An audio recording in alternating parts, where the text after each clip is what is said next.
dear watchers, thank you for watching us in this new program. Today I have an interview with Jeremy Kimball, and he's from Israel, but who he is and his background we will ask him. Welcome, Jeremy. Thank you for having me. It's an honor to have you here in the Netherlands. You are here for a tour. But to be honest, for me, when I heard your name, it was maybe a year ago. But can you explain to the people who are watching this program what your background is? Because you have a lot of things that you are doing. Yeah, I don't even know where to begin. Maybe I'll begin with my family. My grandfather walked from Russia to Israel in 1915, and he was 16 years old. It was almost a little bit more than 100 years ago. And my father was born in Jerusalem. He went to the United States to study to become a doctor, and then I was born in that little window of time, and then we moved back to Israel when I was a little boy, so I maintained a pretty good English. And since then I've been trying to connect the world to the real story of Israel. There's so much lies, so much bias in the media. But what is your background? Religious or not religious? It's interesting because we see in Israel so much divisions in backgrounds. Yeah, I'm a Jew.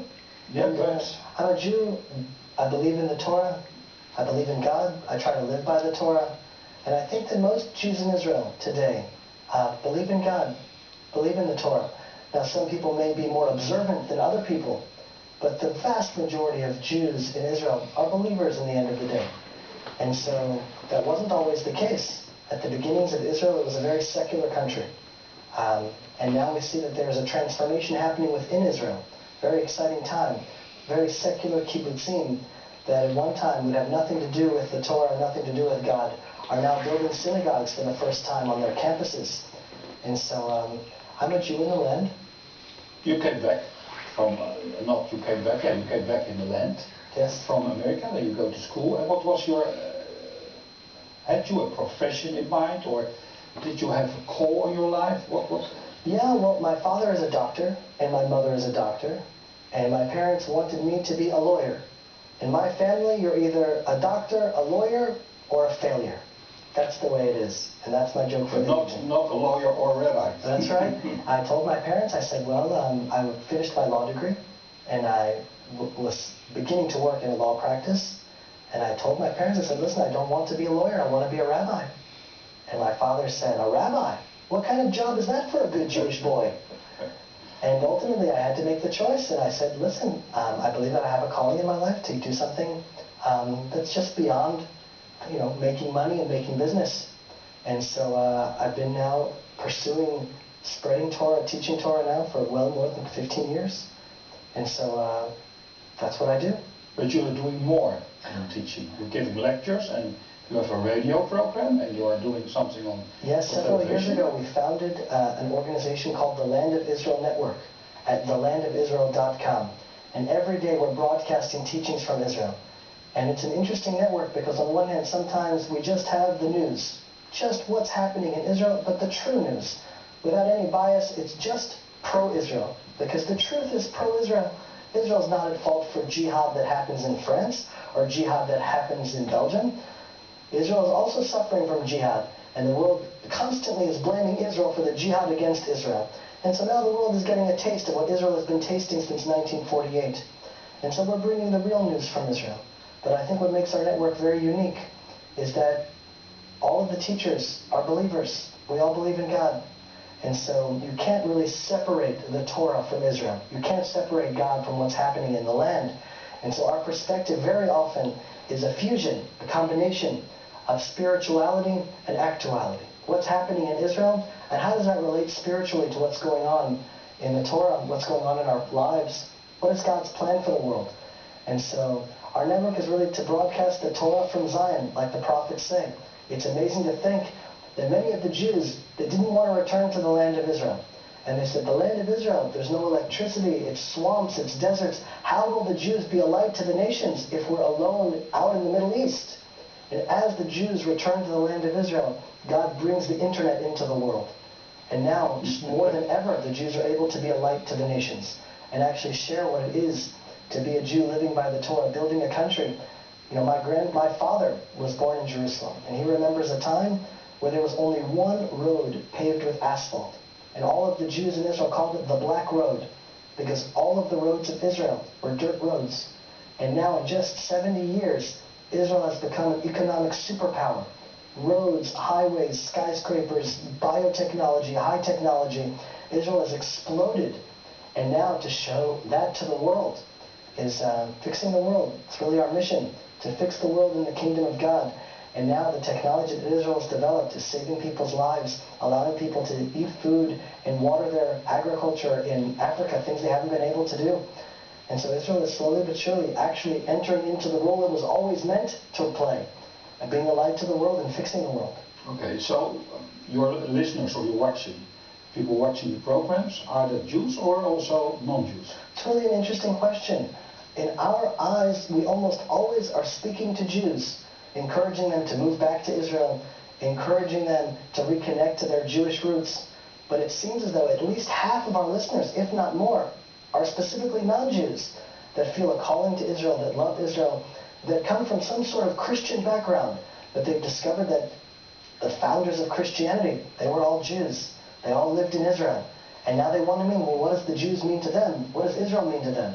And here's a place that even though I'm always talking to Jews, I always have the non-Jews in mind. So every word, if we ever say it in Hebrew, is always translated into English. And we're very sensitive to know that they're listening to us. And so it seems as though just on YouTube in the last few years, we have over 16 million views of the videos that we've put out. There's only 12 million Jews in the world. So clearly there's many, many non-Jews that are listening to us, that are watching us, that are learning. You are now here for a tour to speak for Christians in the Netherlands. Can you remember your first meeting with a Christian? Because you grew up in a world from Jews. Can you remember that? Was it special or not? Because now you are here to preach. And are you surprised what happens in the Christian world? Yeah, it's very interesting, especially because on Shabbat I was speaking to the Jews in Amsterdam, and on Sunday I spoke to Christians in Katwijk, and on Monday I spoke to Christians in Urk, and I had an opportunity to see also the Jewish community here in Holland, and also the Christian community in Holland. And it doesn't seem as though there's much overlap. It's kind of two worlds that are separate, and yet what connects both of those worlds is a deep, passionate love and respect for Israel. And I think it's shocking to most Jews to see that there are people that are non-Jews that love Israel, that hang Israeli flags in their homes, that celebrate Israel Independence Day alongside the Jews, even though the Jews don't even necessarily know it. Europe is not known for loving Jews. And it seems as though this is a relatively recent phenomenon, that at times Israel, the Jews, are our greatest enemy. We're Europeans. And now within these European countries, it seems that there are small pockets of people that are really seeking the truth, really seeking, what does the Torah say? What is the Bible, and how does it really relate to them? Christians, for the most part, call the Hebrew Bible the Old Testament, making it sound as if it's old and irrelevant. But now we can see all of the prophecies of the Old Testament are quite alive. They're all happening right now in our lifetime. The revival of the Hebrew language, the revival of the land itself. And so Christians at one point maybe wanted to say that those were spiritual promises for a spiritual Israel, and now the church has replaced Israel, and all of those blessings and promises are for them. And now they see that the Bible actually is true in what the words say or what the words meant, and that the people of Israel have returned to the land of Israel. And that was a wake-up call. What does that mean for them now? And now there's almost a revolution, and coming full circle all the way back to the beginning of Abraham. And now these Christians are sort of discovering what is their relationship to the Jewish people, what's their relationship to the Torah. And if they want to reconnect to the Torah, well, the Jews are really the oracles of the Torah. It's impossible really to understand the Torah without the Jews. And so now once again God has set up a scenario where the Jews can actually function as a light to the nations. And this is also a revolution, because for 2,000 years Christians have been obsessed with trying to convince Jews to become Christian, constantly arguing with the Jews, forcing the Jews to convert in a constant battle. And now for the first time they're inviting rabbis not to try to convince the rabbi, but to learn from the rabbi, to actually come and learn from the Jews. And that's what you're doing now in the Netherlands. And I was really impressed about your teaching, your lecture about Ezra. Maybe you can share something, because I think this is very prophetic in our time, what you were sharing as a rabbi to Christians. Yeah, it was really interesting because many of the Christians came up to me afterwards and they said they had never studied the Bible like that before. And I said, well, that's great. You should have many more teachings from many more rabbis. Yeah, because you make the book Ezra's actuality. How can you explain to the people watching this program why it's still for this today? Yeah, well, the big question that the rabbis of Israel ask, they say, why were some prophets entered into the Bible and some prophets not? We know that there were hundreds of thousands of prophets that lived throughout Jewish history.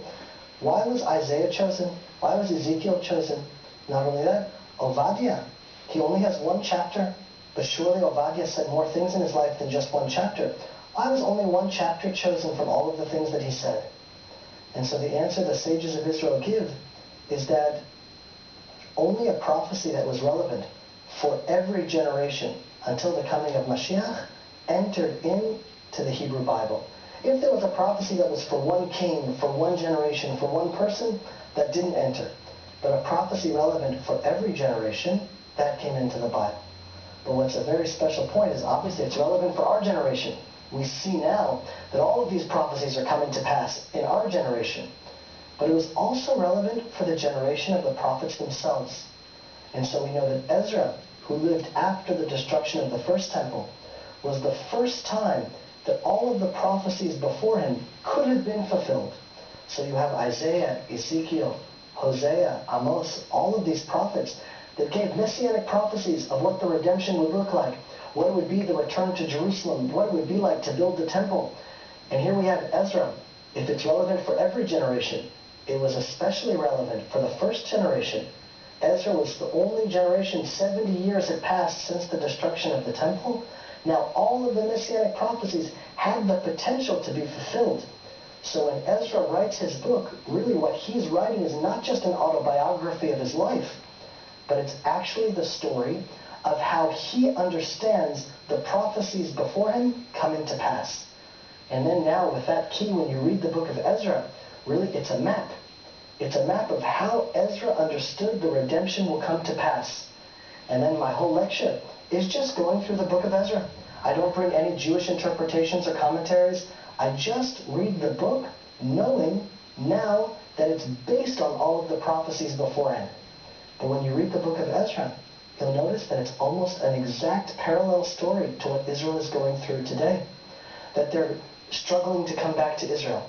The people that come back to Israel are not very religious people. They are intermarrying with the people that are there. And then there's a religious transformation that happens. And just like the secular kibbutzim, they're now celebrating Shabbat, building synagogues on their campuses. We also see that they were struggling with terrorism.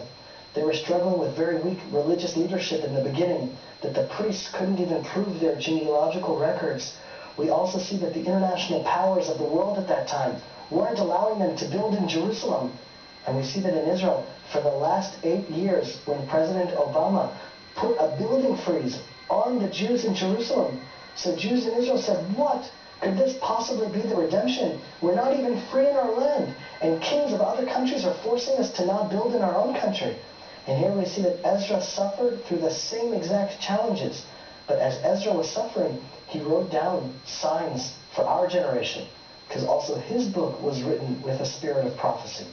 And so as we read through the books of Ezra, what we see is a roadmap towards the redemption. And here we see that the roadmap is literally the roadmap that the Jews are walking down in our lives in 2017. And so one of the most overlooked books in the Bible that many people never even read is perhaps the greatest guide for how the redemption will unfold. Because we have a lot of fantasies of what it would look like. Maybe, there'll be clouds, and maybe there'll be fireworks, and maybe there'll be miracles, and maybe that's true. But here we have one scenario that unfolded in Ezra's time of how he understood the prophecies of Isaiah, how he understood the prophecy of Ezekiel. And when we see how he wrote it down, and then we see the parallels of our generation, it's really unbelievable. So we are on the roadmap what Ezra has written. So we are on the way. So we have a part, it was already there, and what will come now? If you read it, what do you think that will happen in the next years? Well, there's probably two major shifts that will begin. And it seems as though the book of Ezra is very much focused around the Temple Mount. There's a struggle on the Temple Mount. At the end of chapter 3 and the beginning of chapter 4, they try to begin to take hold of the Temple Mount, and the enemies of the land begin to terrorize them. And then the international community gets involved. And we just saw recently now in Israel, there was a terror attack on the Temple Mount. And Israel tried to put up metal detectors to not allow Muslims to come and commit more terror on the Temple Mount. And there were riots in the streets in Jerusalem, and we see that once again the center of the story is focusing around the Temple Mount. And it seems as though at one point in history, the political leadership will be less relevant. Although right now, everything is about, is this politically correct? Is this not politically correct? Very soon the language will stop being about politics and will actually enter into a religious dialogue. And now I think even though Europe is a very secular country or a secular nation or a secular continent, they're starting to realize that the terror attacks in France and the terror attacks in Europe, they're not because of politics, but they're because of religion. And in chapter 5 we see that the prophets of Israel rise up and they point people back to God, and a spiritual transformation happens within the people of Israel. And the language, instead of becoming a language of politics, starts to become a language of faith. And the Jews there have to rise up and reclaim what's really theirs. But this actually affects not only the Jews, but affects the non-Jews around the world. And we see this also in the book of Ezra, that it says that the non-Jews, some of the non-Jews, separate themselves from the misbehaviors of the nations. And they join Israel and begin to celebrate Passover with us. And here we also see that there are many non-Jews now that stop celebrating the parades in Amsterdam, and they start celebrating Shabbat, and they start coming to Israel to celebrate Sukkot. And we also see another parallel in the book of Esther, which happened at the same time of the book of Ezra. And it says that many of the non-Jews of the nations started to behave more biblically. They started to, in Hebrew it says, mit yahadim. They started to live more like Jews. They didn't convert to Judaism, but they began to live a more biblical life. God-fearers. God-fearers. And we see that that is exactly the process that's happening now. And it's happening in the United States. It's happening in Holland. It's happening in Japan. It's happening all over the world. And so we see now that this religious transformation that's happening in Israel is somehow a ripple effect that's now changing the whole world. And so the center stage of God's plan was always Israel. The first mission given to Abraham was to leave his home and move to Israel and build a nation. And so that mission continues until today, to build a righteous kingdom in the land. Some people think that to be godly is to separate from the world, to not get married, to not have children. It's a very European idea, to live in a monastery, to not talk. But Abraham's mission was not that. It wasn't to live on a mountaintop. It was to build a country. A country has taxes. A country has a military. A country has politics. It's to go into the physical world and bring God to the lowest levels of politics and create a righteous nation. What it would look like for a nation to take care of the poor, to take care of the environment, to take care of each other, to build strong families, and to live a holy life in the physical world. And so it seems as though Israel, that just 70 years ago didn't have any asphalt roads, has now built a physical empire with maybe the strongest military in the Middle East. And now the transformation that will happen, it will become a spiritual superpower that will ultimately change the world. We can see what's happening in Israel. It's really amazing. It's unbelievable in a way. If you are watching the group of the non-believers who are behaving more and more biblical, what will be your advice, or what will be your question? What can we do to stand up for Israel? Because waving a flag, that's interesting, but it's nothing. I think we can do much more than that. What is the best what we can do for Israel to help or to stand up? That's a great question. And I think particularly for Holland, there's a very good answer. You must come to Israel. It's so simple. It's not like going from California to Israel. It's a couple of hours on the plane, a couple of €100. And when you come to Israel, not only are you strengthening Israel's spiritually by coming, you just go down the street and you buy a falafel, You're helping that falafel owner. You buy a can of apple juice. You're helping that store owner. Just by living in Israel and walking in Israel, you're a blessing to the whole country. But also what happens to that person that comes, he's able to see the truth, where they call Israel an apartheid state, and they call Israel all of the lies of the media. Once you are in the land, you see it's all just lies, it's all biased. And so seeing the truth for yourself, and then something else also happens in Israel. A Jew can only receive prophecy inside the land. That's why when Jonah received his prophecy to go to Nineveh, he didn't want to go. So he gets on a boat to get out of the land. Outside of the land of Israel, it's almost like there's spiritual static. So much noise, so much chaos out here. Magazines and television and the culture. It's very difficult to tune into God. Inside the land of Israel, it's like our antenna. It allows us to receive direct messages. A clarity comes to us. Everyone that comes to Israel feels blessed because you can sense God's presence there stronger than you can outside of the land. And so for those people that come to the land, they themselves will be blessed, and they don't even realize what a blessing that they're being to the Jews that are there. And obviously, you can always pray for Israel. Obviously, there's always money that's needed. There's so many challenges that Israel faces. Imagine being only 6 million Jews surrounded by over 1 billion Muslims that say very clearly they want to throw us into the sea and finish off what Hitler started. So there's many challenges that Israel faces.